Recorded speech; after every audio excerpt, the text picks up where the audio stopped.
अध्याय 5 समाजशास्त्र अनुसंधान पद्धतियां। परिचय। क्या आपको कभी आश्चर्य हुआ है कि समाजशास्त्र है जैसे विषय को सामाजिक विज्ञान क्यों कहा जाता है? अन्य किसी विषय की तुलना में समाजशास्त्र उन वस्तुओं के बारे में ज्यादा चर्चा करता है जिनके बारे में अधिकांश लोग पहले से जानते हैं। हम सब एक समाज में रहते हैं तथा हम पहले से ही समाजशास्त्र की विषय वस्तु सामाजिक समूहों, संस्थाओं, मानकों, संबंधों तथा अन्य के बारे में अपने अनुभवों के द्वारा काफी हद तक जानते हैं।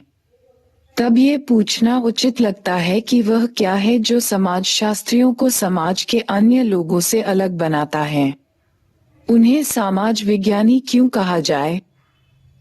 अन्य सभी वैज्ञानिक विषयों की तरह यहाँ भी पद्धतियाँ या कार्यविधियाँ महत्वपूर्ण हैं जिनके द्वारा ज्ञान एकत्रित होता है।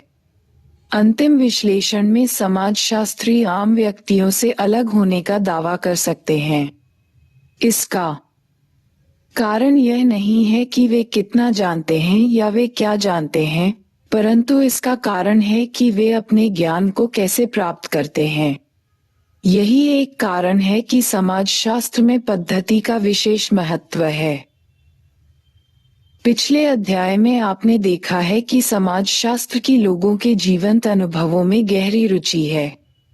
उदाहरण के लिए, मित्रता या धर्म या बाजारों में मोल भाव करने जैसी सामाजिक प्रघटनाओं का अध्ययन करते समय समाजशास्त्री सिर्फ दर्शकों का प्रेक्षण ही नहीं करना चाहते अपितु इसमें शामिल लोगों की भावनाएं तथा विचार भी जानना चाहते हैं।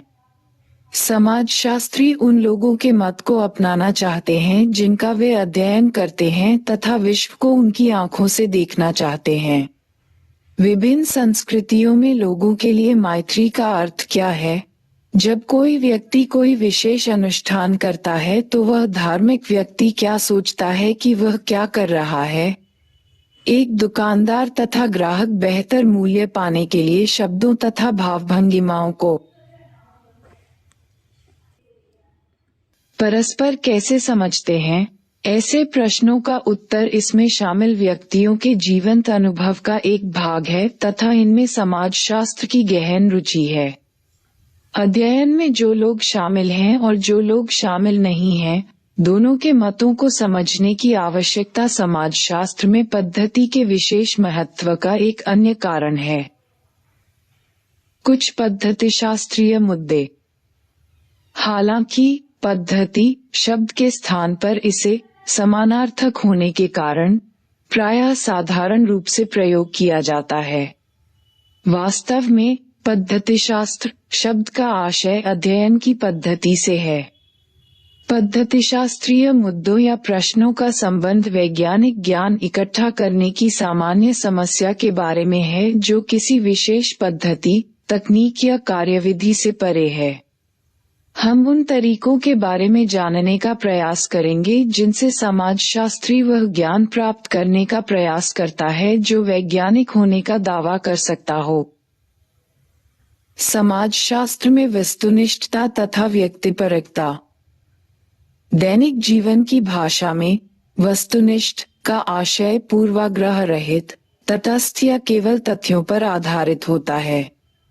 किसी भी वस्तु के बारे में वस्तुनिष्ठ होने के लिए हमें वस्तु के बारे में अपनी भावनाओं या मनोवृत्तियों को अवश्य अनदेखा करना चाहिए। दूसरी तरफ व्यक्तिपरक से तात्पर्य है कुछ ऐसा जो व्यक्तिगत मूल्यों तथा मान्यताओं पर आधारित हो।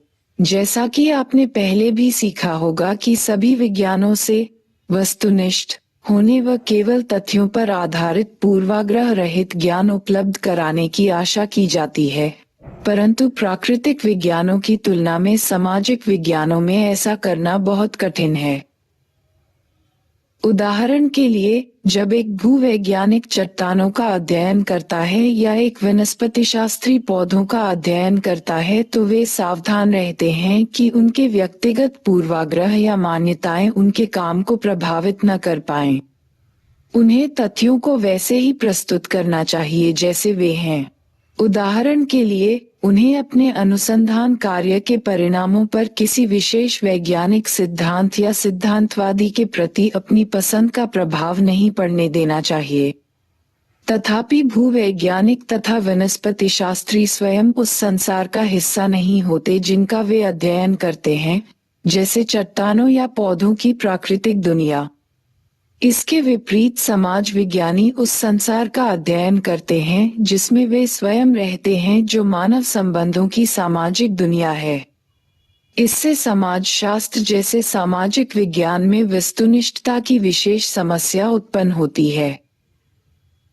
सबसे पहले पूर्वाग्रह की स्पष्ट समस्या है, क्योंकि समाजशास्त्री भी समाज के सदस्य हैं। उनकी भी लोगों की तरह सामान्य पसंद तथा नापसंद होती है। पारिवारिक संबंधों का अध्ययन करने वाला समाजशास्त्री भी स्वयं एक परिवार का सदस्य होगा तथा उसके अनुभवों का उस पर प्रभाव हो सकता है। यहाँ तक कि समाजशास्त्री को अपने अध्ययनशील समूह के साथ कोई प्रत्यक्ष व्यक्तिगत अनुभव न होने पर भी उसके अपने सामाजिक संदर्भों के मूल्यों तथा पूर्वाग्रहों से प्रभावित होने की संभावना रहती है। उदाहरणार्थ, अपने से अलग किसी जाति या धार्मिक समुदाय का अध्ययन करते समय समाजशास्त्री उस समुदाय की कुछ मनोवृत्तियों से प्रभावित हो सकता है, जो कि उसके अपने अतीत या वर्तमान के सामाजिक वातावरण में प्रचलित हैं। समाजशास्त्री इन खतरों से कैसे बचते हैं? इसकी पहली पद्धति अनुसंधान के विषय के बारे में अपनी भावनाओं तथा विचारों को लगातार कठोरता से जांचना है। अधिकांशतः समाजशास्त्री अपने कार्य के लिए किसी बाहरी व्यक्ति के दृष्टिकोण को ग्रहण करने का प्रयास करते हैं। वे अपने आप को तथा अपने अनुसंधान कार्य को दूसरे की आंखों से देखने का प्रयास करते हैं। इस तकनीक को स्ववाचक या कभी-कभी आत्मवाचक कहते हैं। समाजशास्त्री लगातार अपनी मनोवृत्तियों तथा मतों की स्वयं जांच करते रहते हैं। वह अन्य व्यक्तियों के मतों को सावधानीपूर्वक अपनाते रहते हैं, विशेष रूप से उनके मतों को जो उनके अनुसंधान का विषय होते हैं। आत्मवाचकता का एक व्यवहारिक पहलू है किसी व्यक्ति द्वारा किए जा रहे कार्य का सावधानीपूर्वक दस्तावेजीकरण करना। अनुसंधान पद्धतियों की श्रेष्ठता के दावे का एक हिस्सा सभी कार्यविधियों के दस्तावेजीकरण तथा साक्ष्य के सभी स्रोतों के औपचारिक संदर्भ में निहित है। ये सुनिश्चित करता है कि हमारे द्वारा किसी निश्चित निष्कर्ष पर पहुंचने हेतु किए गए उपायों को अन्य अपना सकते हैं तथा वे स्वयं देख सकते हैं हम सही हैं या नहीं। इससे हमें अपनी सोच या तर्क की दिशा को परखने या पुनः परखने में भी सहायता मिलती है। तथापि समाजशास्त्री स्ववाचक होने का कितना भी प्रयास करे, अवचेतन पूर्वाग्रह की संभावना सदा रहती है। इस संभावना से निपटने के लिए समाजशास्त्री अपनी सामाजिक पृष्ठभूमि के उन लक्षणों को स्पष्ट रूप में उल्लिखित करते हैं जो कि अनुसंधान के विषय पर संभावित पूर्वाग्रह के स्रोत के रूप में प्रासंगिक हो सकते हैं। ये पाठकों को पूर्वाग्रह की संभावना से सचेत करता है तथा अनुसंधान अध्ययन को पढ़ते समय यह उन्हें मानसिक रूप से इसकी क्षतिपूर्ति करने के लिए तैयार करता है। अध्याय 1 के उस अनुभाग पृष्ठ 8-9 को आप पुनः पढ़ सकते हैं, जिसमें सामान्य बौद्धिक ज्ञान तथा समाजशास्त्र में अंतर के बारे में चर्चा की गई है। समाजशास्त्र में वस्तुनिष्ठता के साथ एक अन्य समस्या ये तथ्य है कि सामान्यतः सामाजिक विश्व में सत्य के अनेक रूप होते हैं। वस्तुएं विभिन्न लाभ के बिंदुओं से अलग अलग दिखाई देती हैं तथा इसी कारण से सामाजिक विश्व में सच्चाई के अनेक प्रतिस्पर्धी रूप या व्याख्याएं शामिल हैं। उदाहरणार्थ, सही कीमत में बारे में एक दुकानदार तथा एक ग्राहक के अत्यंत अलग अलग विचार हो सकते हैं। एक युवा व्यक्ति तथा एक बुजुर्ग व्यक्ति के लिए अच्छे भोजन या इसी तरह से अन्य विषयों के बारे में अलग अलग विचार हो सकते हैं। कोई भी ऐसा सरल तरीका नहीं है जिससे किसी विशेष व्याख्या के सत्य या अधिक सही होने के बारे में निर्णय लिया जा सके, एवं प्रायः इन शर्तों के तहत सोचना भी लाभप्रद नहीं होता। वास्तव में क्रियाकलाप 1। क्या आप दूसरों को जैसे देखते हैं उसी तरह अपने आप को भी देख सकते हैं? आप अपने बारे में क, अपने श्रेष्ठ मित्र ख, अपने विरोधी ग, अपने शिक्षक के दृष्टिकोण से एक संक्षिप्त विवरण लिखिए। आपको आवश्यक तौर पर खुद को उनकी जगह रखकर उनकी तरह अपने बारे में सोचना होगा। अपना विवरण देते समय अपने लिए मैं या मुझे के स्थान पर अन्य व्यक्ति के रूप में वह लिखना याद रखें। इसके पश्चात आप अपनी कक्षा के सहयोगियों द्वारा लिखे गए समान विवरणों को देखें। एक दूसरे के विवरणों पर चर्चा करें। आप इन्हें कितना सही या रोचक पाते हैं? क्या इन विवरणों में कोई आश्चर्यजनक बात है? समाजशास्त्र इस तरीके से जांचने का प्रयास भी नहीं करता क्योंकि इसकी वास्तविक रुचि इसमें होती है कि लोग क्या सोचते हैं तथा वे जो सोचते हैं वैसा क्यों सोचते हैं। एक अन्य समस्या स्वयं सामाजिक विज्ञानों में उपस्थित बहुविध मतों से उत्पन्न होती है। सामाजिक विज्ञान की तरह समाजशास्त्र भी एक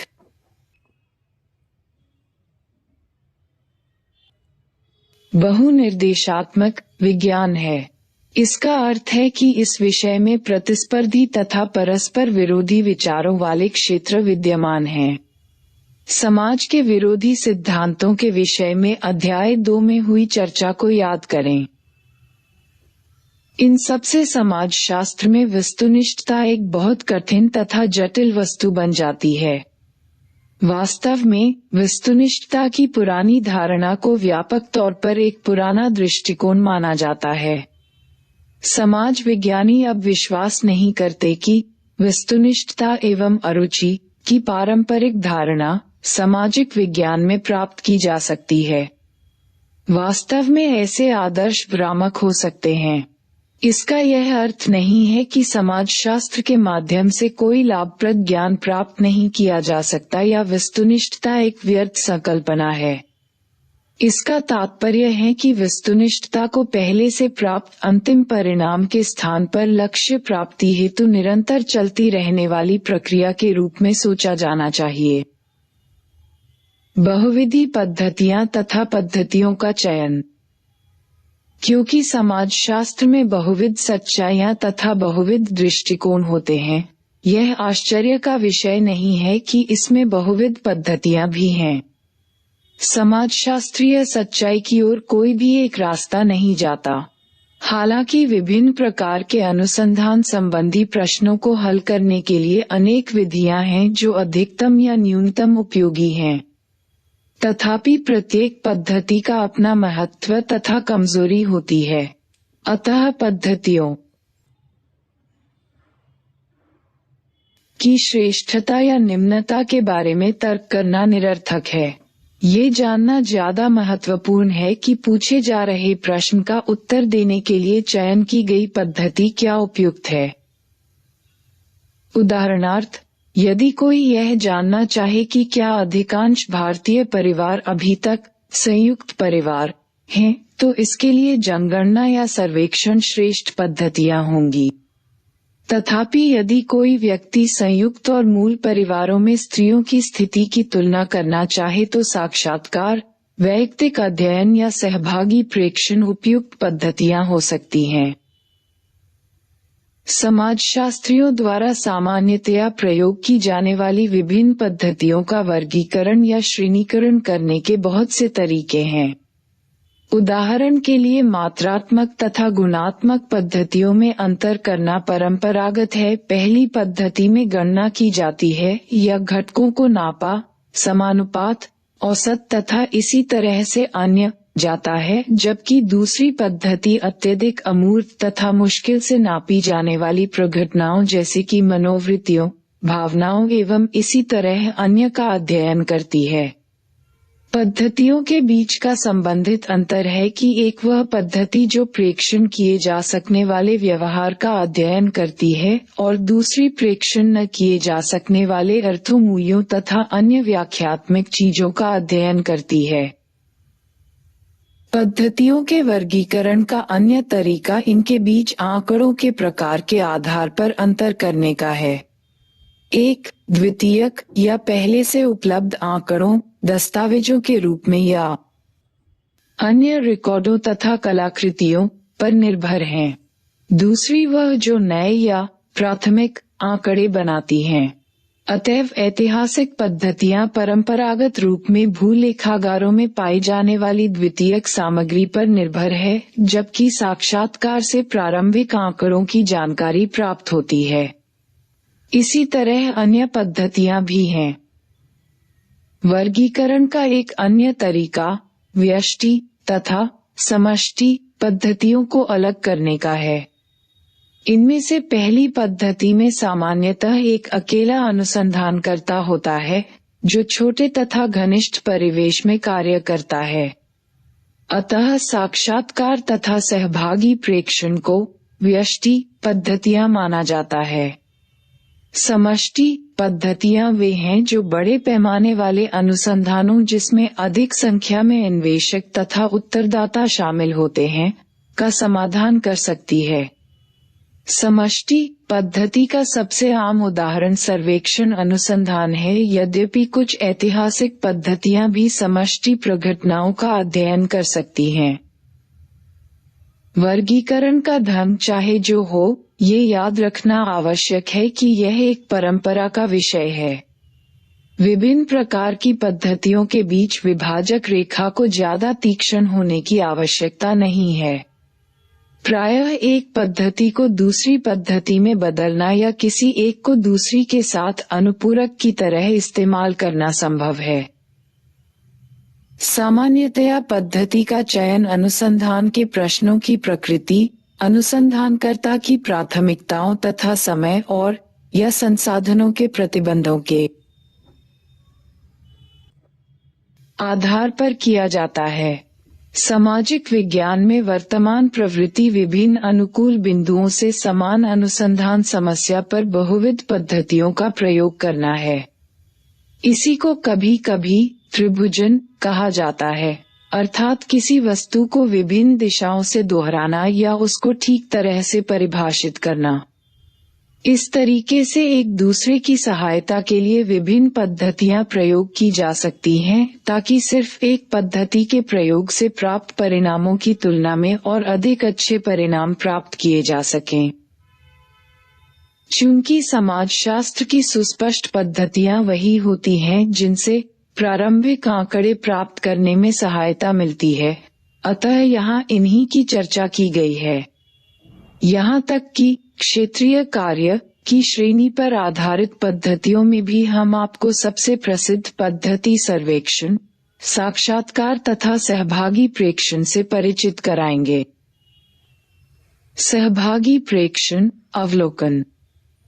समाजशास्त्र में, विशेष रूप से सामाजिक मानव विज्ञान में लोकप्रिय सहभागी प्रेक्षण का आशय एक विशेष पद्धति से है जिसके द्वारा समाजशास्त्री उस समाज, संस्कृति तथा उन लोगों के बारे में सीखता है जिनका वह अध्ययन कर रहा होता है।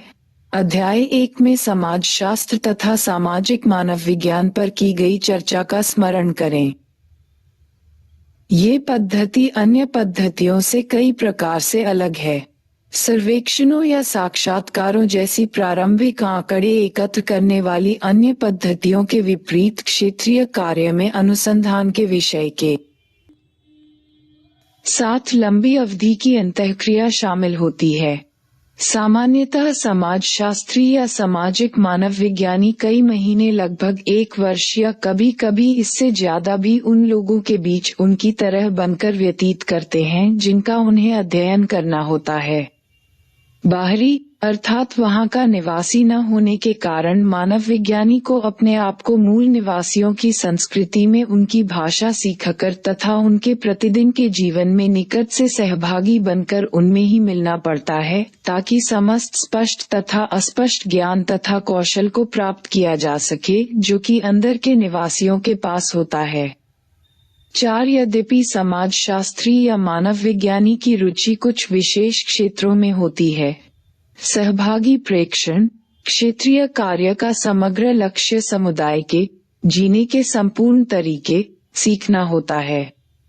वास्तव में यह एक बच्चे के उदाहरण जैसा है, जिसमें समाजशास्त्री तथा मानव विज्ञानी से आशा की जाती है कि वह अपने अपनाए गए समुदायों के बारे में प्रत्येक वस्तु ठीक उसी प्रकार संपूर्ण तरीके से सीखे जैसे कि एक छोटा बच्चा संसार के बारे में सीखता है। सहभागी प्रेक्षण को प्रायः क्षेत्रीय कार्य कहा जाता है। ये शब्द मूलतः वनस्पति शास्त्र, प्राणि विज्ञान, भूविज्ञान आदि जैसे विशेष प्राकृतिक विज्ञानों की देन है। इन विषयों में वैज्ञानिक केवल प्रयोगशाला में ही कार्य नहीं करते, बल्कि उन्हें अपने विषयों जैसे कि चट्टानों, कीटों या पौधों के बारे में जानने के लिए क्षेत्र में भी जाना पड़ता है। सामाजिक मानव विज्ञान में क्षेत्रीय कार्य एक कठोर वैज्ञानिक पद्धति के रूप में क्षेत्रीय कार्य ने मानव विज्ञान को सामाजिक विज्ञान के रूप में स्थापित करने में महत्वपूर्ण भूमिका निभाई है। आरंभिक मानव विज्ञानी आदिम संस्कृतियों में शौकिया पर उत्साही रुचि रखते थे। वे किताबी विद्वान थे जिन्होंने दूरस्थ समुदायों के बारे में, जिनकी उन्होंने कभी यात्रा नहीं की, यात्रियों, उपदेशकों, औपनिवेशिक प्रशासकों, सिपाहियों तथा उस स्थान पर गए अन्य व्यक्तियों द्वारा लिखी गई रिपोर्टों तथा विवरणों से उपलब्ध सूचनाओं को इकट्ठा तथा सुव्यवस्थित किया। उदाहरणार्थ, जेम्स फ्रेजर की प्रसिद्ध पुस्तक द गोल्डन बॉग, जिसने अनेक आरंभिक मानव विज्ञानियों को प्रेरित किया था, पूरी तरह से ऐसे द्वितीय श्रेणी के विवरणों पर आधारित थी। इसी तरह एमिल दुर्खाइम का आदिम धर्म पर किया गया कार्य भी द्वितीय श्रेणी के विवरणों पर आधारित था। 19वीं सदी के अंत में तथा 20वीं सदी के पहले दशक में बहुत से आरंभिक मानव विज्ञानियों ने, जिनमें कुछ व्यक्ति पेशे से प्रकृति वैज्ञानिक थे, जनजातीय भाषाओं, प्रथाओं, अनुष्ठानों तथा आस्थाओं का व्यवस्थित ढंग से सर्वेक्षण आरंभ किया। दूसरी श्रेणी के विवरणों पर निर्भरता को अविश्वसनीय माना जाने लगा तथा स्वयं किए गए कार्यों से प्राप्त श्रेष्ठ परिणामों ने इस बढ़ते हुए पूर्वाग्रह को स्थापित होने में सहायता की। अगले पृष्ठ पर दिए गए बॉक्स को देखें। सन 1920 से सहभागी प्रेक्षण या क्षेत्रीय कार्य को सामाजिक मानव विज्ञान के प्रशिक्षण और मुख्य पद्धति, जिसके द्वारा ज्ञान की प्राप्ति होती है, का एक अनिवार्य हिस्सा माना जाने लगा। लगभग सभी प्रभावशाली विद्वानों ने अपने क्षेत्र में ऐसे क्षेत्रीय कार्य किए हैं। वास्तव में बहुत से समुदाय या भौगोलिक स्थान क्षेत्रीय कार्य के प्रतिष्ठित उदाहरणों से संबंधित होने के कारण विषय में लोकप्रिय बन गए।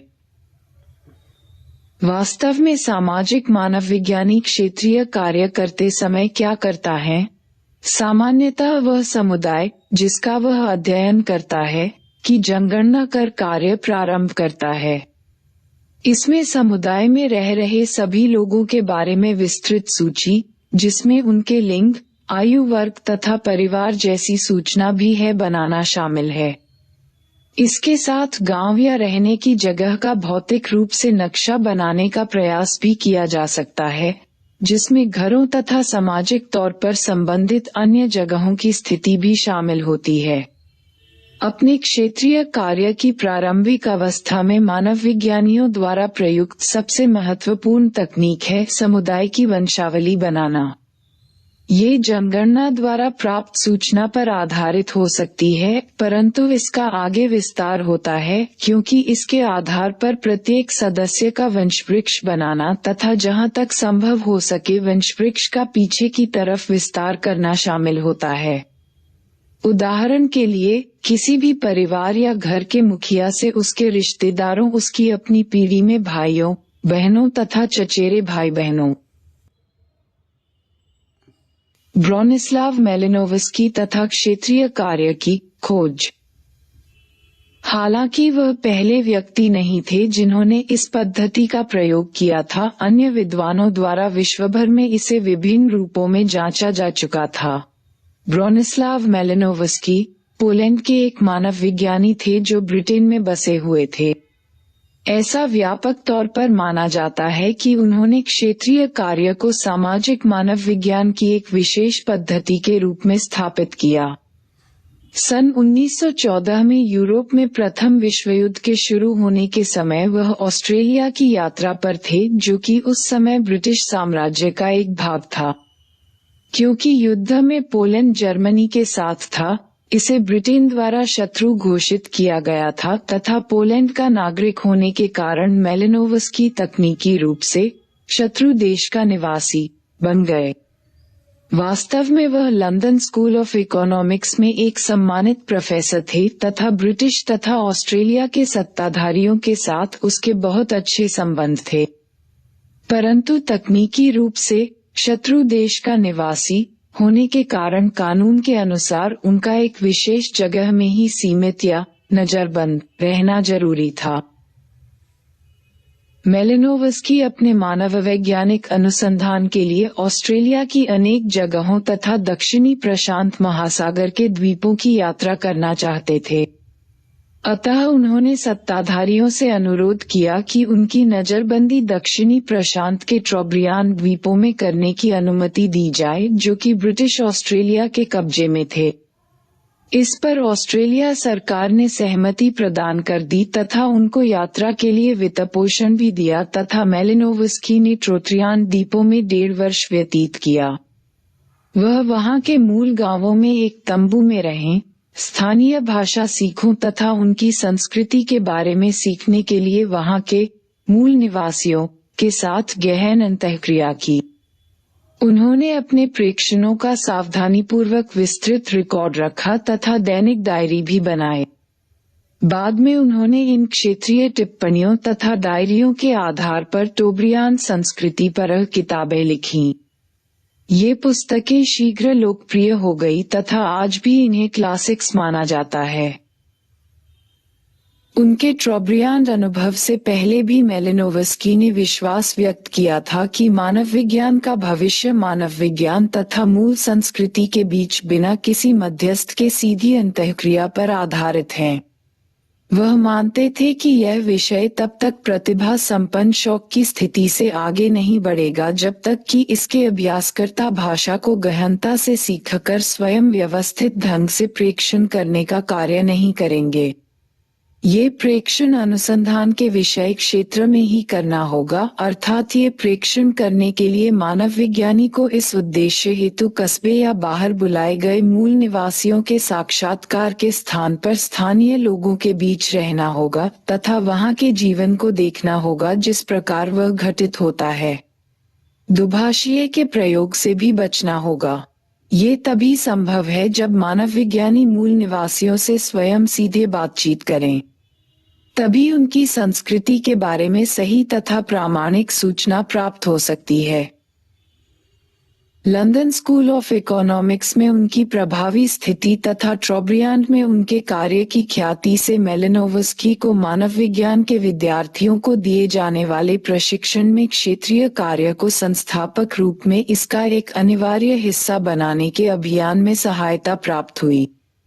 इसने विषय को एक कठोर विज्ञान, जो विद्वत्तापूर्ण इज्जत का हकदार है, की तरह स्वीकृति मिलने में सहायता की।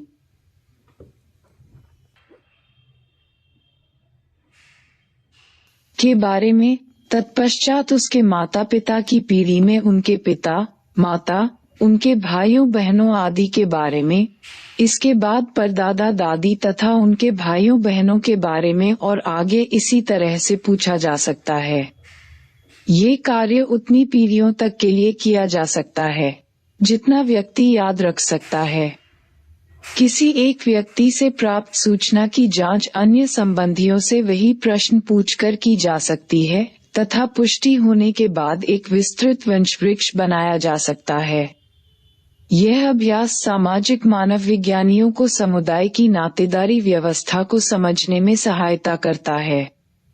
साथ ही किसी व्यक्ति के जीवन में विभिन्न संबंधी किस प्रकार की भूमिका निभाते हैं तथा इन संबंधों को कैसे बनाए रखा जाता था, इसका पता चलता है। एक वंशावली मानव विज्ञानी को समुदाय की संरचना के बारे में जानने में सहायता करती है तथा व्यवहारिक दृष्टि से उन्हें लोगों से मिलने तथा समुदाय की जीवन शैली में घुलने मिलने में सहायक होती है। इस आधार पर चलकर मानव विज्ञानी लगातार समुदाय की भाषा सीखता है। वह समुदाय के जीवन का प्रेक्षण करता है तथा एक विस्तृत नोट तैयार करता है जिसमें सामुदायिक जीवन के महत्वपूर्ण पक्षों का उल्लेख होता है। मानव विज्ञानियों की रुचि विशेष रूप से त्योहारों, वार्षिक या अन्य सामूहिक घटनाओं, आजीविका के साधनों, पारिवारिक संबंधों, बच्चों के पालन पोषण के साधनों जैसे प्रसंगों में होती है। इन संस्थाओं और व्यवहारों के बारे में जानने के लिए मानव विज्ञानी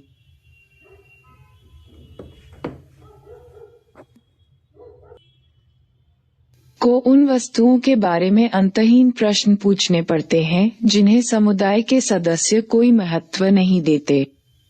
इस भावना के तहत मानव विज्ञानी को एक बच्चे की तरह होना चाहिए तथा हमेशा क्यों, क्या एवं अन्य प्रश्न पूछते रहना चाहिए।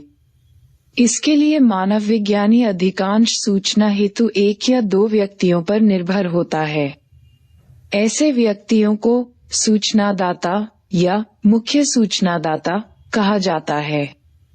इनके लिए प्रारंभिक दिनों में मूल सूचनादाता शब्द का भी प्रयोग किया जाता था। सूचनादाता मानव विज्ञानी के लिए अध्यापक का काम करते हैं तथा मानव विज्ञानीय अनुसंधान की संपूर्ण प्रक्रिया में अत्यंत महत्वपूर्ण कार्यकर्ता होते हैं। इसी तरह से क्षेत्रीय कार्य के दौरान मानव विज्ञानी द्वारा बनाए गए विस्तृत क्षेत्रीय नोट भी समान रूप से महत्वपूर्ण होते हैं। इनको प्रतिदिन बिना किसी त्रुटि के लिखा जाना चाहिए। क्रियाकलाप 2। क्षेत्रीय कार्य के कुछ प्रसिद्ध उदाहरण निम्नलिखित हैं। अंडमान निकोबार द्वीपों पर रेडक्लिफ ब्राउन, सूडान में म्यूर पर इवांस प्रिचर्ड, संयुक्त राज्य अमेरिका में विभिन्न मूल अमेरिकन जनजातियों पर फ्रांज बोआस, समोआ पर मार्गरेट मोड, बाली पर क्लोफोर्ड गीजादी। संसार के नक्शे में इन स्थानों का पता लगाएं। इन जगहों में क्या समान है? एक मानव विज्ञानी के लिए इन अनजानी संस्कृतियों में रहना कैसा रहा होगा? उन्होंने क्या क्या कठिनाइयां सहन की होंगी? तथा ये एक दैनिक डायरी का रूप भी ले सकते हैं या इनके साथ एक दैनिक डायरी भी लिखी जा सकती है। समाजशास्त्र में क्षेत्रीय कार्य कुछ कठिनाइयां। संसार के दूर दराज के इलाके में आदिम जनजाति के बारे में अध्ययन करने वाले मानव विज्ञानी की तुलना में आधुनिक अमेरिकी समुदाय के विद्यार्थी को विभिन्न विशिष्ट समस्याओं का सामना करना पड़ता है। सबसे पहले वह साक्षर लोगों के साथ काम कर रहा होता है। यह निश्चित है कि इनमें से कुछ और शायद अनेक लोग उसकी अनुसंधान रिपोर्ट को पढ़ेंगे, जैसा कि मैंने किया है। यदि वह भी उस जिले का नाम, जहां उसने वास्तव में अध्ययन किया है, बदल दे तो अनेक बाहरी व्यक्ति यह पता नहीं लगा पाएंगे कि वास्तव में यह अध्ययन कहां पर किया गया है। उस जिले के व्यक्ति वास्तव में जानते हैं कि यह उनके बारे में है तथा नाम बदलने के बावजूद भी उनसे व्यक्तियों की पहचान छिपाई नहीं जा सकती। वे अनुसंधानकर्ता को जानते हैं तथा वह किन लोगों के साथ जुड़ा हुआ था ये भी जानते हैं तथा ये भी पता है कि विभिन्न समूहों में कौन कौन व्यक्ति थे और इसमें त्रुटि की संभावना बहुत कम है। ऐसी स्थिति में अनुसंधानकर्ता का उत्तरदायित्व बहुत बढ़ जाता है। वह अवश्य चाहेगा कि उसकी पुस्तक से उस जिले के लोगों को कुछ सहायता प्राप्त हो। कम से कम वह अवश्य चाहेगा कि इससे किसी भी प्रकार की हानि की न्यूनतम आशंका हो। वह इस संभावना को पूर्ण रूप से जानता है कि ऐसा होने से इस पुस्तक के प्रकाशन से कुछ व्यक्तियों को कठिनाइयां हो सकती हैं। समाजशास्त्र में क्षेत्रीय कार्य।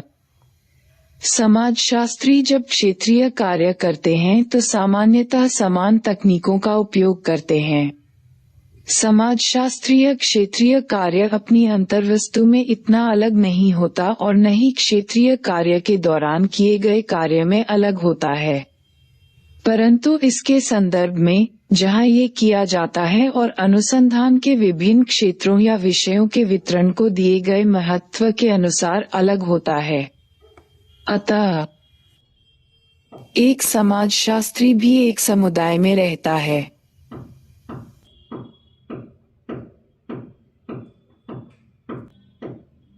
और उसके अंदर का निवासी बनने का प्रयास करता है। तथापि एक मानव विज्ञानी के विपरीत, जो क्षेत्रीय कार्य करने के लिए दूर दराज के जनजातीय समुदाय में चला जाता है, समाजशास्त्री अपना क्षेत्रीय कार्य सभी प्रकार के समाजों के समुदायों में करते हैं। साथ ही समाजशास्त्रीय क्षेत्रीय कार्य में क्षेत्र में रहना आवश्यक नहीं है, यद्यपि उसे अपना अधिकांश समय समुदाय के सदस्यों के साथ बिताना पड़ता है। उदाहरण के लिए, अमेरिकी समाजशास्त्री विलियम फोर्टेवाइटे ने अपना क्षेत्रीय कार्य एक बड़े शहर में इटालियन अमेरिकन गंदी बस्ती की गली के सदस्यों के गैंग के बीच किया तथा अपनी प्रसिद्ध पुस्तक स्ट्रीट कार्नर सोसाइटी लिखी। वह इस क्षेत्र में लगभग 3.5 वर्ष तक घूमते फिरते रहे तथा अपना समय गैंग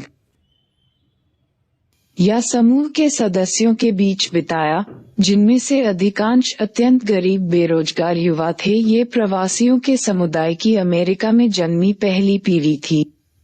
हालांकि समाजशास्त्रीय क्षेत्रीय कार्य का यह उदाहरण मानव विज्ञानी क्षेत्रीय कार्य के काफी निकट है, फिर भी इसमें महत्वपूर्ण अंतर है। पिछले पृष्ठ के बॉक्स को देखें। समाजशास्त्रीय क्षेत्रीय कार्य को सिर्फ इस प्रकार होने की आवश्यकता नहीं है, यह अलग रूप में भी किया जा सकता है। उदाहरण के लिए, जैसा कि दूसरे अमेरिकन समाजशास्त्री मिशेल बुरावो के कार्य में किया गया है। उन्होंने शिकागो कारखाने में अनेक महीनों तक कारीगर के रूप में कार्य किया तथा कामगारों के दृष्टिकोण से कार्य के अनुभव के बारे में लिखा। भारतीय समाजशास्त्र में जिस तरह ग्रामीण अध्ययनों में क्षेत्रीय कार्य पद्धतियों का प्रयोग किया गया, वह एक महत्वपूर्ण तरीका है। सन 1950 में अनेक भारतीय तथा विदेशी समाजशास्त्री तथा मानव विज्ञानी गांवों के जीवन तथा समाज पर कार्य करने लगे। गांवों ने जनजातीय समुदायों, जिनका अध्ययन आरंभिक मानव विज्ञानियों द्वारा किया गया था, की भूमिका निभाई। ये भी एक सीमित समुदाय था तथा इतना छोटा था कि एक अकेले व्यक्ति द्वारा इसका अध्ययन किया जा सकता था। अर्थात समाजशास्त्री गांव में लगभग प्रत्येक को जान सकता था तथा वहां के जीवन का पता लगा सकता था। तथापि मानव विज्ञान का सरोकार अधिकतर आदिम समुदायों से होने के कारण उपनिवेशवादी भारत में राष्ट्रवादियों में ये लोकप्रिय नहीं था। अनेक शिक्षित भारतीयों का मानना था कि मानव विज्ञान जैसे विषयों में औपनिवेशिक पूर्वाग्रह शामिल हैं, क्योंकि वे औपनिवेशिक समाजों के विकासात्मक या सकारात्मक पहलुओं के स्थान पर उनके गैर आधुनिक पक्षों को उजागर करते थे। इसलिए समाजशास्त्री के लिए केवल जनजातियों का अध्ययन करने के स्थान पर क्रियाकलाप 3। यदि आप गांव में रहते हैं तो अपने गांव के बारे में ऐसे व्यक्ति को बताने की कोशिश करें जो वहां कभी न गया हो। गांव में आपके जीवन के वे कौन से मुख्य लक्षण होंगे जिन्हें आप महत्व देना चाहेंगे। आपने फिल्मों या टेलीविजन पर दिखाए गए गांवों को भी अवश्य देखा होगा। आप इन गांवों के बारे में क्या सोचते हैं तथा ये आपके गांव से किस प्रकार भिन्न हैं। फिल्म या टेलीविजन पर दिखाए गए शहरों के बारे में भी सोचिए, क्या आप इनमें रहना पसंद करेंगे। अपने उत्तर के पक्ष में कारण बताएं। यदि आप किसी कस्बे या शहर में रहते हैं, तो अपने आस पड़ोस के बारे में ऐसे व्यक्ति को बताएं जो कभी वहां नहीं गया हो। आपके पास पड़ोस में आपके जीवन की मुख्य विशेषताएं कौन सी हैं जिन्हें आप महत्व देना चाहेंगे? फिल्म या टेलीविजन में दिखाए गए शहरों के पड़ोस से आपका पड़ोस किस प्रकार से भिन्न या सदृश्य है? आपने फिल्म या टेलीविजन पर दिखाए गए गांव भी अवश्य देखे होंगे। क्या आप इनमें रहना पसंद करेंगे? अपने उत्तर के पक्ष में कारण बताएं। गांवों तथा गांव वालों का अध्ययन करना ज्यादा स्वीकार्य तथा महत्वपूर्ण था। आरंभिक मानव विज्ञान तथा उपनिवेशवाद के बीच संबंधों पर भी प्रश्न पूछे जाने लगे थे। वास्तव में मेलिनोवस्की,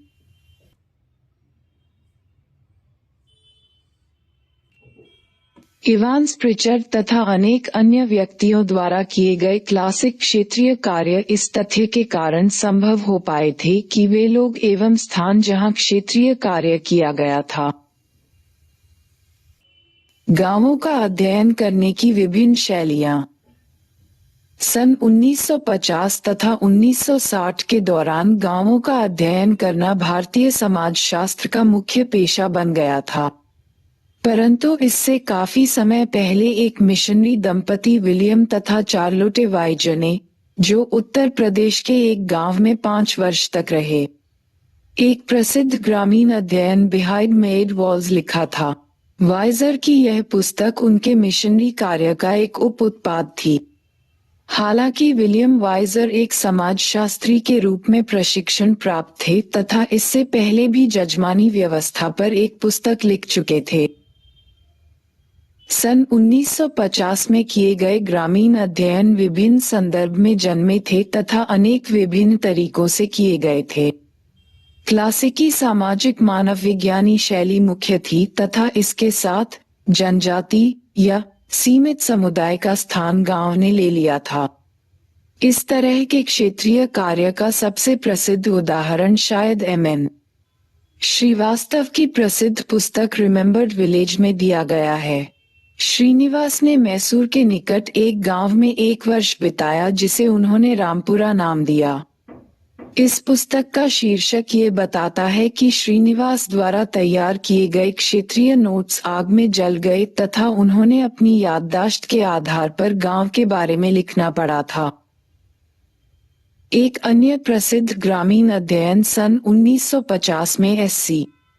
दुबे द्वारा लिखित इंडियन विलेज था। उस्मानिया विश्वविद्यालय में एवं सामाजिक मानव विज्ञानी के रूप में दुबे एक बहुविषयक दल के सदस्य थे, जिसमें कृषि विज्ञान, अर्थशास्त्र, पशु विज्ञान तथा औषध विज्ञान के विभाग शामिल थे। इन्होंने सिकंदराबाद के निकट समीरपेट नामक एक गांव का अध्ययन किया। इस बड़ी सामूहिक परियोजना का उद्देश्य सिर्फ गांव का अध्ययन करना ही नहीं बल्कि उसका विकास करना भी था। दरअसल इसका उद्देश्य समीरपेट को एक ऐसी प्रयोगशाला बनाना था जहां ग्रामीण विकास कार्यक्रम बनाने हेतु प्रयोग किए जा सकते थे। ग्रामीण अध्ययन की एक अन्य शैली सन 1950 में किए गए कॉर्नेल विलेज स्टडी प्रोजेक्ट में दिखाई देती है। कॉर्नेल विश्वविद्यालय द्वारा प्रारंभ की गई परियोजना में अमेरिकन मानव विज्ञानियों, मनोवैज्ञानिकों तथा भाषाविदों का एक समूह था जिन्होंने भारत के पूर्वी उत्तर प्रदेश के अनेक गांवों का अध्ययन किया। ग्रामीण समाज तथा संस्कृति का बहुविषयक अध्ययन करने की यह अति महत्वपूर्ण शैक्षिकी परियोजना थी।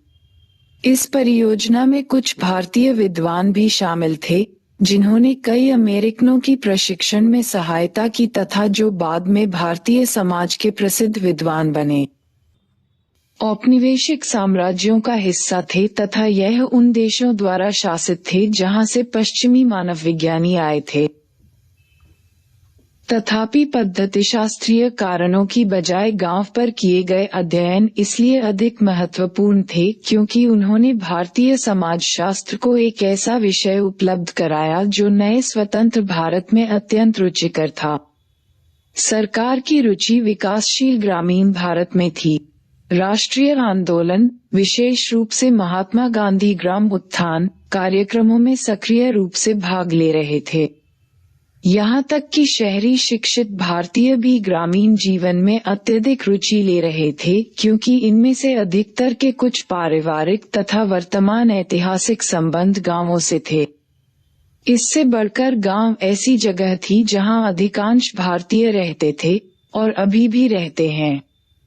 इन्हीं कारणों से गांवों के अध्ययन भारतीय समाजशास्त्र का अत्यंत महत्वपूर्ण हिस्सा बन गए थे तथा ग्रामीण समाज का अध्ययन करने के लिए क्षेत्रीय कार्य पद्धतियां अत्यंत अनुकूल थीं। सहभागी प्रेक्षण की कुछ सीमाएं। आप पहले ही देख चुके हैं कि सहभागी प्रेक्षण क्या कर सकता है। इसकी मुख्य ताकत यह है कि यह अंदर के व्यक्ति के दृष्टिकोण से जीवन की महत्वपूर्ण तथा विस्तृत तस्वीर उपलब्ध कराता है। यह आंतरिक दृष्टिकोण ही है जो क्षेत्रीय कार्य करने के लिए दिए समय तथा प्रयास के अत्यधिक निवेश के बदले में प्राप्त होता है। अधिकांश अन्य अनुसंधान पद्धतियां काफी लंबे समय के उपरांत क्षेत्र का विस्तृत चार ज्ञान होने का दावा नहीं कर सकती, क्योंकि वे सामान्यतः संक्षिप्त तथा जल्दी में दिए गए क्षेत्रीय दौरे पर आधारित होती हैं। क्षेत्रीय कार्य में प्रारंभिक प्रभावों में सुधार करने की गुंजाइश होती है, जो कि प्रायः त्रुटिपूर्ण या पूर्वाग्रहित हो सकते हैं। यह अनुसंधानकर्ता को रुचि के विषय में हुए परिवर्तनों को जानने तथा विभिन्न परिस्थितियों या संदर्भों के प्रभाव जानने में भी सहायता करता है। उदाहरणार्थ, किसी अच्छी फसल के साल में और बुरी फसल के साल में सामाजिक संरचना या संस्कृति के विभिन्न पक्षों को जाना जा सकता है। रोजगार या बेरोजगार व्यक्तियों का व्यवहार अलग अलग हो सकता है आदि। क्योंकि सहभागी प्रेक्षक क्षेत्र में पूरा समय व्यतीत करता है, इसलिए उन अनेक त्रुटियों या पूर्वाग्रहों से बच सकता है जिनसे सर्वेक्षणों, प्रश्नावलियों या अल्पकालीन प्रेक्षणों के द्वारा नहीं बचा जा सकता। परंतु सभी अनुसंधान पद्धतियों की तरह क्षेत्रीय कार्य की भी कुछ कमजोरियां हैं, अन्यथा सभी समाज विज्ञानी इसी एक पद्धति का प्रयोग कर रहे होते। अपनी प्रकृति के कारण क्षेत्रीय कार्य में लंबे समय तक चलने वाला तथा किसी एक अकेले अनुसंधानकर्ता द्वारा किया जाने वाला गहन अनुसंधान निहित होता है। अतः यह विश्व के एक छोटे से भाग को ही अनुसंधान में शामिल कर पाता है। सामान्यतया यह एक अकेला गांव या छोटा समुदाय होता है। हम कभी भी निश्चित नहीं कर सकते कि मानव विज्ञानी या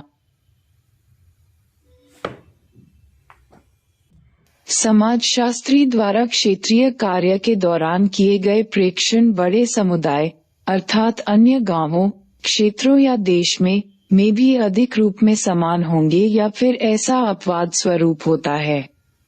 शायद ये क्षेत्रीय कार्य की सबसे बड़ी कमजोरी है। क्षेत्रीय कार्य पद्धति की एक अन्य महत्वपूर्ण सीमा ये होती है कि हमें ये पता नहीं होता कि यह मानव विज्ञानी की आवाज है या फिर उन लोगों की जिनके बारे में अध्ययन किया गया है। वास्तव में इसका उद्देश्य उन लोगों के मतों का ही प्रतिनिधित्व माना जाता है जिनका अध्ययन किया गया है, परंतु इसकी सदैव संभावना रहती है कि मानव विज्ञानी द्वारा चेतन या अवचेतन मन से उसके नोट्स में लिखी गई किन बातों का चयन किया गया है तथा वह पाठकों के सामने इसे अपनी पुस्तकों या निबंधों में कैसे प्रस्तुत करता है। क्योंकि हमारे पास मानव विज्ञानी के कथन के अतिरिक्त कोई अन्य रूप उपलब्ध नहीं होता, अतः इसमें सदैव त्रुटि या पूर्वाग्रह की संभावना बनी रहती है। यद्यपि यह जोखिम अधिकांश अनुसंधान पद्धतियों में विद्यमान रहता है। सामान्यतया क्षेत्रीय कार्य पद्धतियों की आलोचना एक पक्षीय संबंधों के कारण भी की जाती है जिन पर वे आधारित होती हैं। मानव विज्ञानी समाजशास्त्री प्रश्न पूछते हैं और उत्तर प्रस्तुत करते हैं तथा लोगों के लिए बोलते हैं।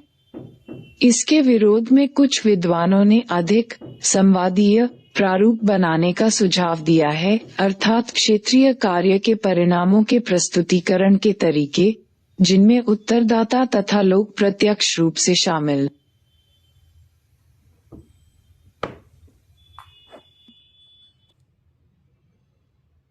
हो सकते हैं। ठोस शब्दों में, इसमें विद्वान व्यक्ति के कार्य का समुदाय की भाषा में अनुवाद तथा इस पर उनकी राय और उनके उत्तरों को रिकॉर्ड करना शामिल है। ज्यों-ज्यों अनुसंधानकर्ता तथा जिन व्यक्तियों पर अनुसंधान किया जाता है, उनके बीच की सामाजिक, आर्थिक और राजनीतिक दूरी या अंतर कम होता है, त्यों-त्यों इस बात की संभावना बढ़ती जाती है कि विद्वानों के कथनों पर लोगों द्वारा प्रश्न किए जाएंगे, इन्हें मान लिया जाएगा तथा लोगों द्वारा इन्हें स्वयं ठीक कर लिया जाएगा। इससे निश्चित रूप में समाजशास्त्रीय अनुसंधान ज्यादा विवादास्पद तथा अधिक कठिन हो जाएगा, परंतु लंबे समय के लिए यह एक अच्छी बात ही हो सकती है, क्योंकि इससे सामाजिक विज्ञान को आगे ले जाने में तथा इसे और अधिक जनतंत्रीय बनाने में सहायता मिलेगी। अतएव अधिक से अधिक लोगों को ज्ञान को रचना करने तथा इसमें आलोचनात्मक दृष्टि से भाग लेने में सहायता मिलेगी। सर्वेक्षण। शायद सर्वेक्षण क्षेत्रीय कार्य के लिए अब तक ज्ञात सबसे अच्छी समाजशास्त्रीय पद्धति है, जो कि अब आधुनिक सार्वजनिक जीवन का इस तरह से एक हिस्सा बन गई है कि यह एक सामान्य बात हो गई है। आज इसका विश्वभर में सभी संदर्भों में प्रयोग किया जा रहा है तथा ये संदर्भ समाजशास्त्र के सरोकारों से बाहर चले गए हैं। भारत में भी हमने देखा है कि सर्वेक्षणों का प्रयोग विभिन्न प्रकार के गैर शैक्षिकी उद्देश्यों के लिए किया जा रहा है, जिनमें चुनाव परिणामों का पूर्वानुमान,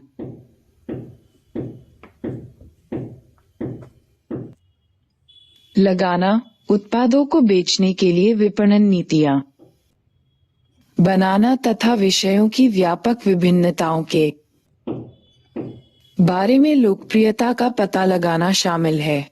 जैसा कि स्वयं शब्द से स्पष्ट है, सर्वेक्षण में संपूर्ण तथ्यों का पता लगाने का प्रयास किया जाता है। ये किसी विषय पर सावधानीपूर्वक चयन किए गए लोगों के प्रतिनिधि समुच्चय से प्राप्त सूचना का व्यापक या विस्तृत दृष्टिकोण होता है। ऐसे लोगों को प्रायः उत्तरदाता कहा जाता है। ये अनुसंधानकर्ता द्वारा उनसे पूछे गए प्रश्नों का उत्तर देते हैं। सर्वेक्षण अनुसंधान सामान्यतया विस्तृत दल द्वारा किया जाता है,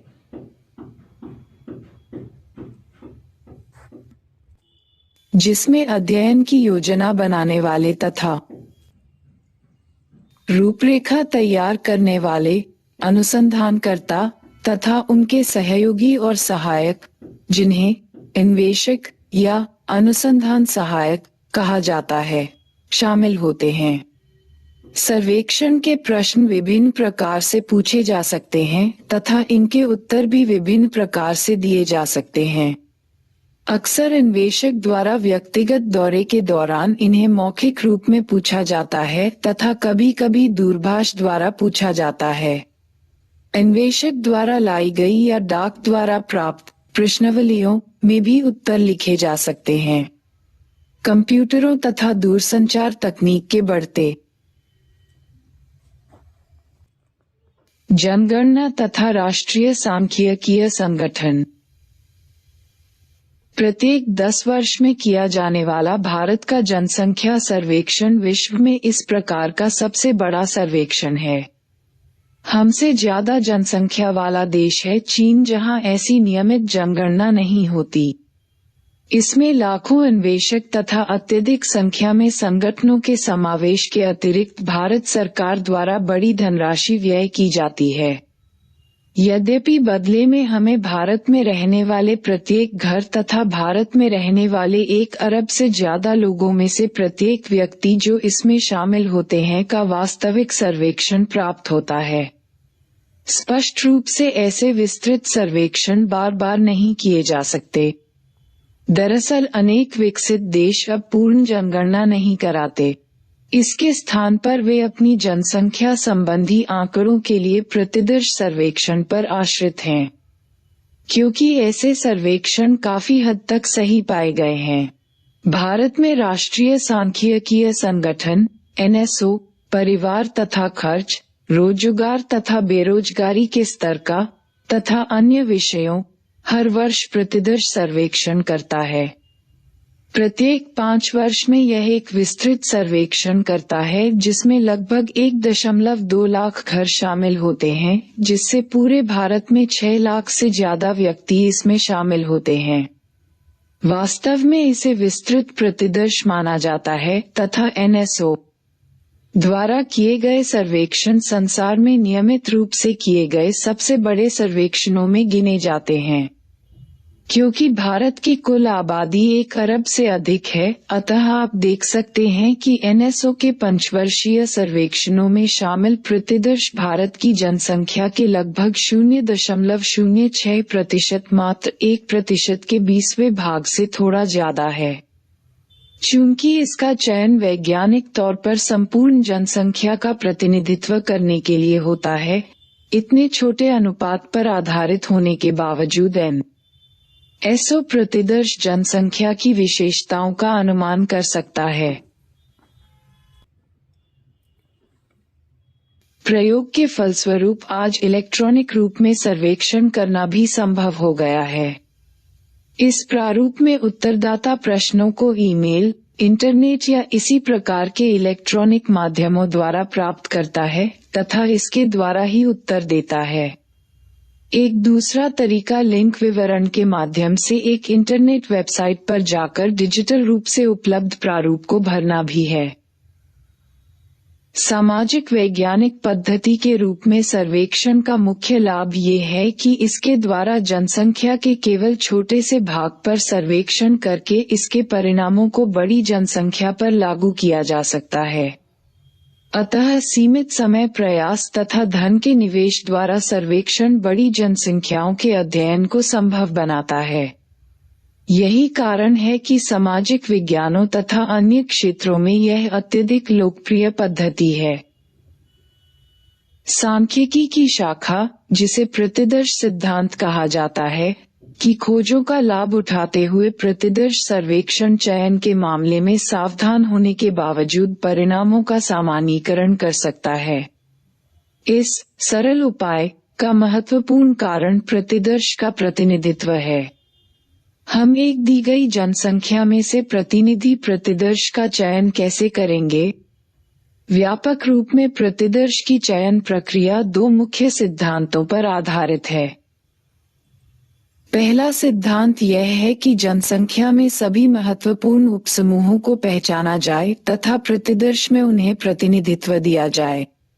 अधिकतर बड़ी जनसंख्याएं एक समान नहीं होती, उनमें भी स्पष्ट उपश्रेणियां होती हैं। इसे स्तरीकरण कहा जाता है। नोट करें कि स्तरीकरण की यह सांख्यिकीय धारणा है जो स्तरीकरण की समाजशास्त्रीय संकल्पना से अलग है, जिसका आपने अध्याय 4 में अध्ययन किया है। उदाहरणार्थ, जब भारत की जनसंख्या के बारे में बात करते हैं तो हमें इस बात को ध्यान रखना होगा कि यह जनसंख्या शहरी तथा ग्रामीण क्षेत्रों में बटी हुई है, जो कि एक दूसरे से काफी हद तक अलग है। किसी भी एक राज्य की ग्रामीण जनसंख्या पर विचार करते समय हमें इस तथ्य का ध्यान रखना होगा कि यह जनसंख्या विभिन्न आकार वाले गांवों में रहती है। इसी तरह से किसी एक गांव की जनसंख्या भी वर्ग, जाति, लिंग, आयु, धर्म या अन्य मानदंडों के आधार पर स्तरीकृत हो सकती है। संक्षिप्त में स्तरीकरण की धारणा हमें बताती है कि प्रतिदर्श का प्रतिनिधित्व दी गई जनसंख्या के सभी संबद्ध स्तरों की विशेषताओं को दर्शाने की सक्षमता पर निर्भर है। किस प्रकार के प्रतिदर्शों को प्रासंगिक माना जाए, यह अनुसंधान के अध्ययन के विशिष्ट उद्देश्यों पर निर्भर है। उदाहरणार्थ, धर्म के प्रति मनोवृत्तियों के बारे में अध्ययन करते समय यह महत्वपूर्ण हो सकता है कि सभी धर्मों के सदस्यों को शामिल किया जाए। मजदूर संघों के प्रति मनोवृत्तियों पर अनुसंधान करते समय कामगारों, प्रबंधकों तथा उद्योगपतियों को शामिल करना चाहिए। प्रतिदर्श चयन का दूसरा सिद्धांत है वास्तविक इकाई अर्थात व्यक्ति या गांव या घर का चयन पूर्णतया अवसर आधारित होना चाहिए। इसे यादृच्छीकरण कहा जाता है जो कि स्वयं संभाव्यता की संकल्पना पर आधारित है। आपने अपने गणित पाठ्यक्रम में संभाव्यता के बारे में पढ़ा होगा। संभाव्यता का आशय घटना के घटित होने के अवसरों या विषमताओं से है। उदाहरण के लिए, जब हम सिक्का उछालते हैं तो ये या तो चित की ओर पड़ता है या फिर पट की ओर। सामान्य सिक्कों में चित या पट आने का अवसर या संभाव्यता लगभग एक समान है, अर्थात प्रत्येक का 50% होता है। वास्तव में जब आप सिक्का उछालते हैं तो दोनों में से कौन सी घटना होती है, अर्थात चित आता है या पट, ये पूरी तरह से अवसर पर निर्भर करता है और किसी बात पर नहीं। इस प्रकार के अवसरों को यादृच्छिक अवसर कहा जाता है। हम एक प्रतिदर्श को चुनने में समान विचार का उपयोग करते हैं। हम सुनिश्चित करने का प्रयास करते हैं कि प्रतिदर्श में चयन किए गए व्यक्ति या घर या गांव पुनर्तः अवसर द्वारा चयनित हों, किसी अन्य तरह से नहीं। अतः प्रतिदर्श में चयन होना किस्मत की बात है, जैसे कि लॉटरी जीतना। ये तभी हो सकता है जब ये सच हो कि प्रतिदर्श एक प्रतिनिधित्व प्रतिदर्श होगा।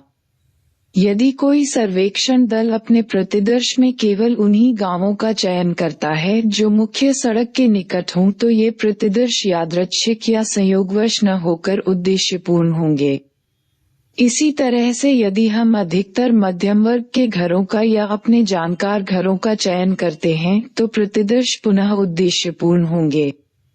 मुख्य बिंदु ये है कि जनसंख्या से संबंधित स्तरों का पता लगाने के बाद प्रतिदर्श घरों या उत्तरदाताओं का वास्तविक चयन पूर्णतया संयोग के आधार पर होना चाहिए। इसे विभिन्न तरीकों से सुनिश्चित किया जा सकता है। इसे प्राप्त करने के लिए विभिन्न तकनीकों का प्रयोग किया जाता है। इनमें सामान्य रूप से लॉटरी निकालना, पासे फेंकना, इस उद्देश्य हेतु विशेष रूप से बनाई गई प्रतिदर्श नंबर प्लेटों का प्रयोग तथा हाल ही में गणकों या संगणकों द्वारा बनाई गई प्रतिदर्श संख्याएं शामिल हैं। एक प्रतिदर्श सर्वेक्षण का चयन कैसे किया जाता है, इसे जानने के लिए आइए हम एक ठोस उदाहरण लें। मान लीजिए हम उस परिकल्पना की जांच करना चाहते हैं जिसमें ये कहा गया है कि छोटे, आपस में अधिक घनिष्ठता वाले समुदाय बड़े अधिक अवैयक्तिक समुदायों की तुलना में ज्यादा अंतः सामुदायिक समन्वय की उत्पत्ति करते हैं। सरलता से समझने के लिए आइए मान लेते हैं कि हम भारत के किसी एक राज्य के ग्रामीण क्षेत्र में रुचि रखते हैं। प्रतिदर्श चयन करने की सरलतम संभावित प्रक्रिया राज्य के सभी गांवों की उनकी जनसंख्या के साथ सूची बनाने से प्रारंभ होगी।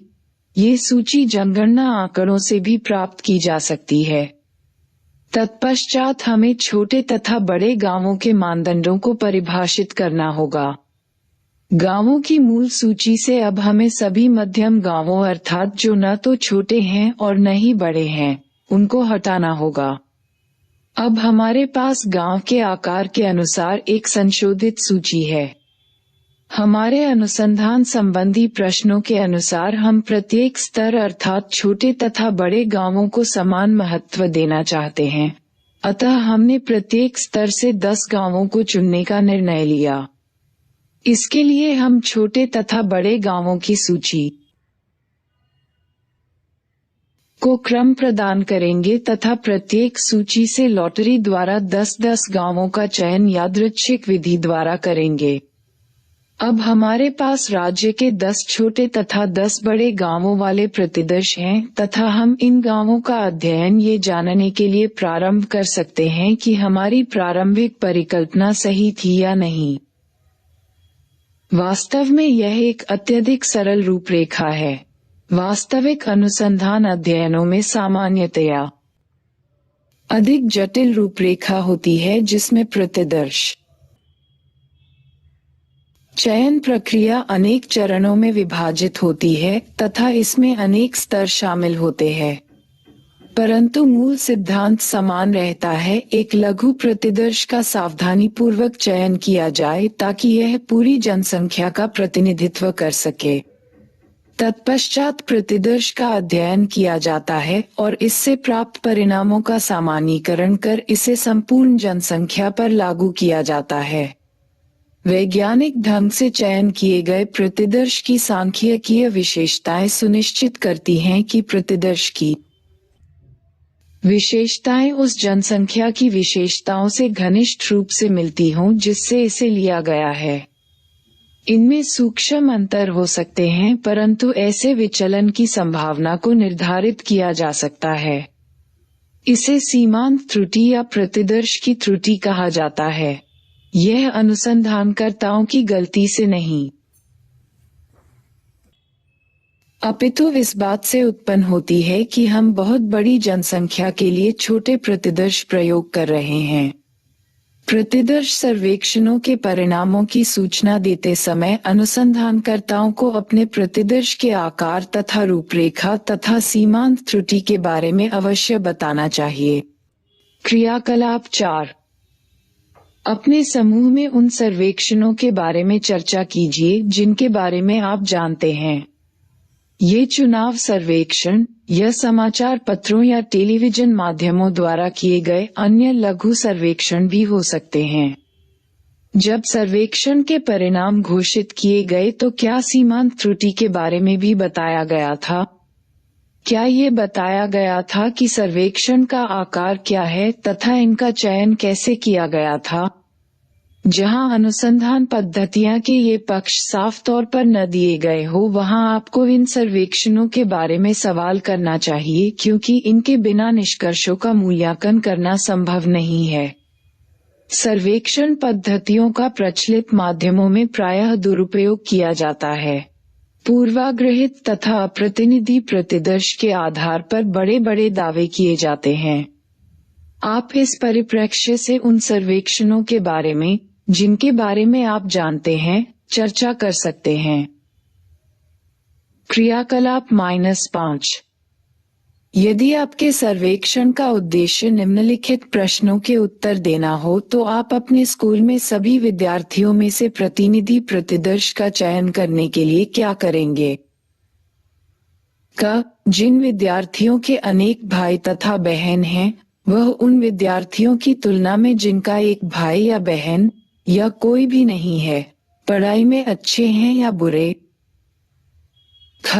प्राथमिक विद्यालय कक्षा 1 से 5, माध्यमिक विद्यालय कक्षा 6 से 8, उच्च माध्यमिक विद्यालय 9 से 10 तथा उच्चतर माध्यमिक विद्यालय कक्षा 11 से 12 में अंतराल के समय में विद्यार्थियों का सबसे लोकप्रिय क्रियाकलाप कौन सा है? ग. क्या किसी विद्यार्थी का प्रिय विषय उसके प्रिय शिक्षक द्वारा पढ़ाया जाने वाला विषय है? क्या लड़के तथा लड़कियों में इस संबंध में कोई अंतर है? नोट: इन प्रत्येक प्रश्नों के लिए विभिन्न प्रतिदर्श रूपरेखा बनाएं। सर्वेक्षण विधि की मुख्य विशेषता यह है कि यह अपेक्षाकृत कम समय तथा धन के द्वारा जनसंख्या के बारे में विस्तृत परिप्रेक्ष्य उपलब्ध कराती है। प्रतिदर्श जितना बड़ा होगा, इसके सही प्रतिनिधि होने के अवसर उतने ही ज्यादा होंगे। यहाँ अत्यधिक महत्वपूर्ण उदाहरण जनगणना का है, जिसमें पूरी जनसंख्या शामिल है। व्यवहार में प्रतिदर्श का आकार 30-40 से लेकर हजारों में हो सकता है। राष्ट्रीय सांख्यिकीय संगठन पर बॉक्स देखें। केवल प्रतिदर्श का आकार ही महत्वपूर्ण नहीं है, इसके चयन का तरीका ज्यादा महत्वपूर्ण है। वास्तव में प्रतिदर्श चयन के बारे में निर्णय प्रायः व्यवहारिक विचार विमर्श पर आधारित होते हैं। उन परिस्थितियों में जिनमें जनगणना का उपयोग व्यवहारिक तौर पर न किया जा सकता हो, वहां पर संपूर्ण जनसंख्या के अध्ययन हेतु सर्वेक्षण ही अध्ययन के उपलब्ध साधन होते हैं। सर्वेक्षण का महत्वपूर्ण लाभ ये है कि यह एक समग्र तस्वीर उपलब्ध कराता है, अर्थात यह एक व्यक्ति के स्थान पर सामूहिकता के आधार पर बनी तस्वीर दिखाता है। बहुत सी सामाजिक समस्याएं तथा मुद्दे इस समग्र स्तर पर दिखाई देते हैं, इन्हें खोज के अत्यधिक सूक्ष्म स्तरों पर पहचाना नहीं जा सकता। तथापि अन्य अनुसंधान पद्धतियों की तरह से सर्वेक्षणों की भी अपनी कमजोरियां होती हैं। यद्यपि इसमें व्यापक विस्तार की संभावना होती है, यह विस्तार की गहनता के मूल्य पर प्राप्त किया जाता है। सामान्यतया एक बड़े सर्वेक्षण के भाग के रूप में उत्तरदाताओं से गहन सूचना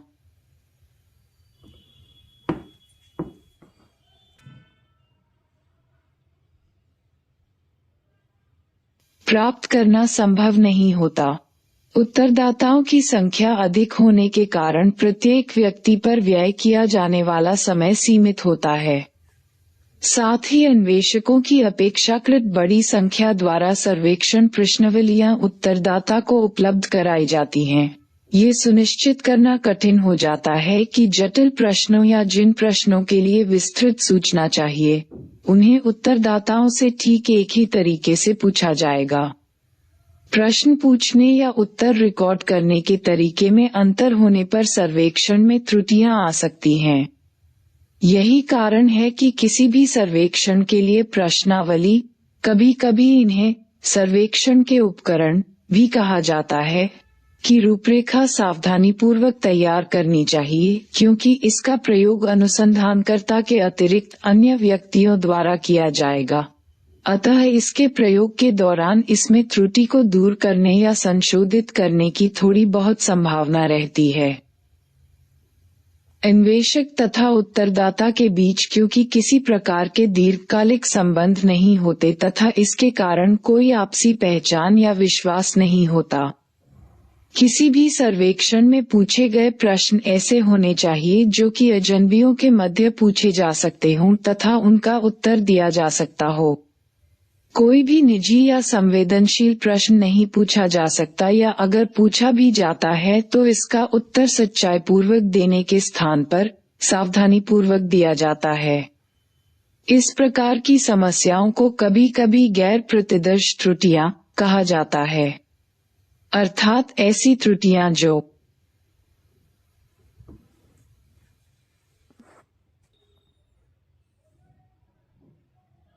प्रतिदर्श की प्रक्रिया के कारण न हो, अपितु अनुसंधान रूपरेखा में कमी या त्रुटि के कारण हो या इसके कार्यान्वयन की विधि के कारण हो।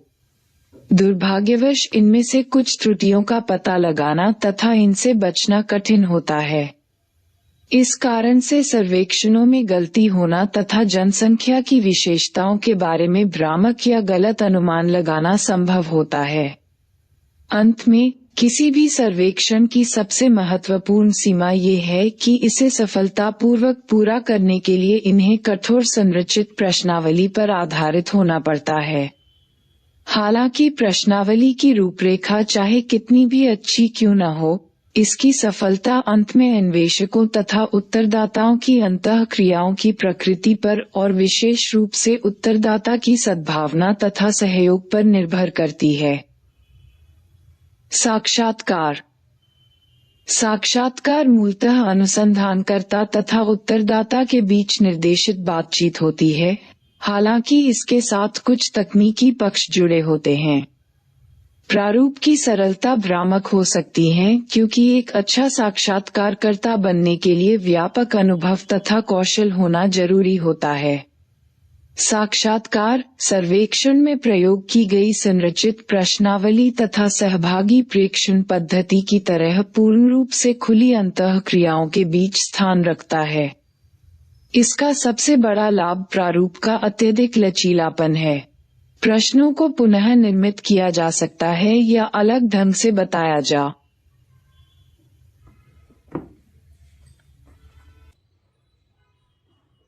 सकता है। बातचीत में हुई प्रगति या प्रगति कम होने पर के अनुसार विषयों या प्रश्नों का क्रम बदला जा सकता है।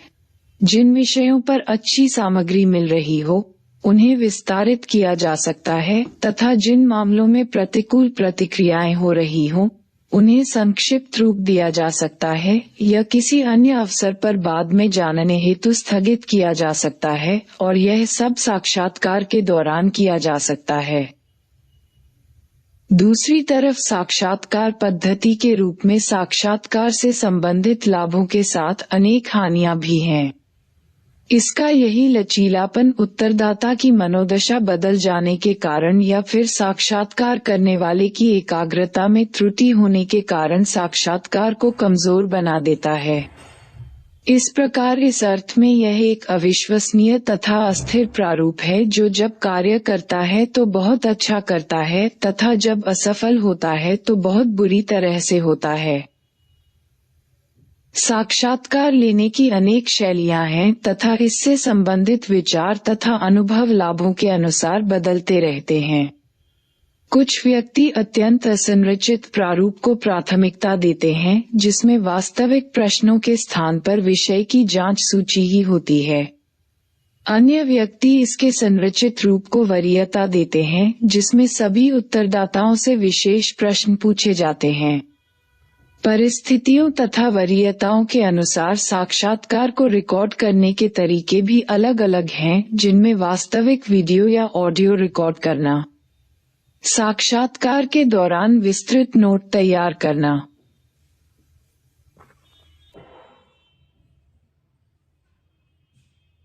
या स्मरण शक्ति पर निर्भर करना और साक्षात्कार समाप्त होने पर इसे लिखना शामिल है। रिकॉर्ड करने वाले या इसी प्रकार के अन्य उपकरणों का बार बार प्रयोग करने से उत्तरदाता असामान्य महसूस करता है तथा इससे बातचीत में काफी हद तक औपचारिकता आ जाती है। दूसरी तरफ जब रिकॉर्ड करने की अन्य कम व्यापक विधियों का प्रयोग किया जाता है तो कभी कभी महत्वपूर्ण सूचना छूट जाती है या रिकॉर्ड नहीं हो पाती है। कभी कभी साक्षात्कार के समय की भौतिक या सामाजिक परिस्थितियां भी रिकॉर्ड के माध्यम को निर्धारित करती हैं। बाद में प्रकाशन के लिए साक्षात्कार को लिखने या अनुसंधान रिपोर्ट के हिस्से के रूप में लिखने का तरीका भी भिन्न हो सकता है। कुछ अनुसंधानकर्ता प्रतिलिपि को संपादित करना तथा इसे स्पष्ट, नियमित वर्णनात्मक रूप से प्रस्तुत करना पसंद करते हैं, जबकि दूसरे मूल वार्तालाप को यथासंभव वैसा ही बनाए रखना चाहते हैं तथा इसके लिए वे हर संभव प्रयास करते हैं। साक्षात्कार को प्रायः अन्य पद्धतियों के साथ अनुपूरक के रूप में विशेषतया सहभागी प्रेक्षण तथा सर्वेक्षणों के साथ प्रयुक्त किया जाता है। महत्वपूर्ण सूचनादाता सहभागी प्रेक्षण अध्ययन का मुख्य सूचनादाता के साथ लंबी बातचीत से प्रायः संकेंद्रित जानकारी प्राप्त होती है जो साथ में लगाई गई सामग्री को स्पष्ट करती है तथा सही स्थान प्रदान करती है। इसी तरह से गहन साक्षात्कारों द्वारा सर्वेक्षण के निष्कर्षों को गहनता तथा व्यापकता प्राप्त होती है। हालांकि एक पद्धति के रूप में साक्षात्कार व्यक्तिगत पहुंच पर और उत्तरदाता तथा अनुसंधानकर्ता के आपसी संबंधों या आपसी विश्वास पर निर्भर होता है।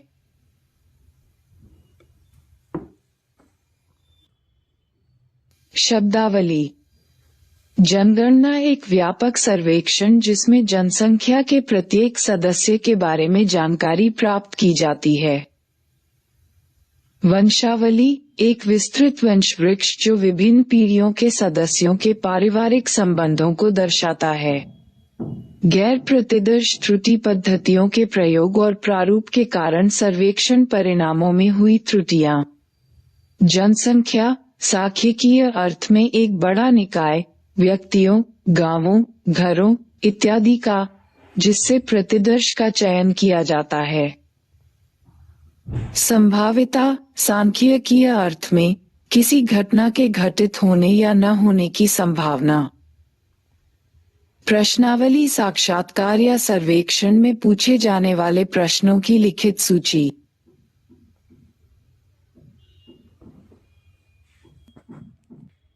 यादृच्छिकीकरण ये सुनिश्चित करना कि कोई घटना, जैसे किसी प्रतिदर्श में किसी विशेष वस्तु का चयन, विशुद्ध रूप से केवल अवसर पर ही निर्भर हो, न कि किसी अन्य पर।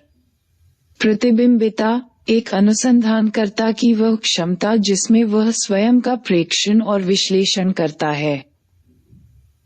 प्रतिदर्श, एक बड़ी जनसंख्या से लिया गया उपभाग या चयनित हिस्सा जो उस बड़ी जनसंख्या का प्रतिनिधित्व करता है। प्रतिदर्श त्रुटि, ऐसी त्रुटि जिससे सर्वेक्षण के परिणामों में बचा नहीं जा सकता क्योंकि यह समग्र जनसंख्या पर आधारित होने के स्थान पर सिर्फ एक छोटे प्रतिदर्श से प्राप्त जानकारी पर आधारित होती है। स्तरीकरण, सांख्यिकीय अर्थ के अनुसार जनसंख्या के संबंधित आधारों जैसे लिंग, स्थान, धर्म, आयु इत्यादि के आधार पर विभिन्न समूहों में उपविभाजन।